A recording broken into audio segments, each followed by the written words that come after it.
Today, I'll show you exactly how to create a new topic in your Telegram group. By the end of this tutorial, you'll be able to neatly organize group conversations into focused threads, making discussions in your community a whole lot easier to follow. So let's get started. First, a quick heads up: creating topics is a feature that only group administrators can access. If you're not an admin, you'll need to ask one for help with this part. But if you are an admin, you're in the right place, and you'll find the process is pretty straightforward once you know where to look.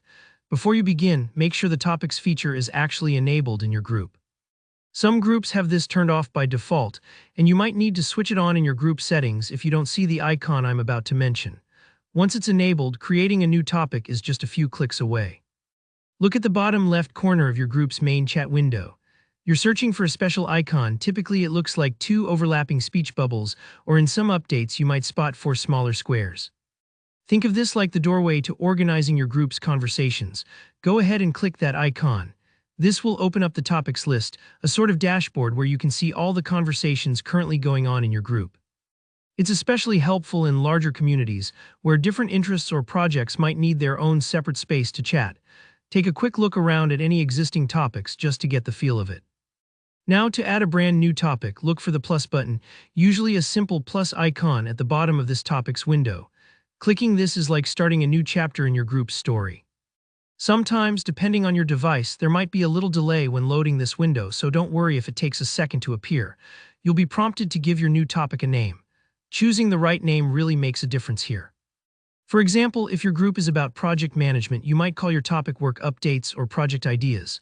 For a more relaxed group, names like memes or feedback help guide conversation into the right place, making life easier for everyone. You'll also have the option to select an icon or a color for your topic. Think of this like picking the cover design for a notebook. Choose something that stands out or feels appropriate for your group's personality. This little detail can make your topics much easier to spot at a glance, especially when your group grows and the topics list gets a little longer. Once you're happy with your topic's name and look, it's time to make it official. Just click Create. That's it, your new topic is now live, ready for your group members to start posting and chatting in a more organized way. And there you have it. You've just added a brand new topic to your Telegram group, making sure every kind of discussion has its own dedicated space. If you found this tutorial helpful, hit that like button, and let me know in the comments if you have any questions or want to share how you're using group topics. Don't forget to subscribe for more easy-to-follow tutorials. See you in the next video.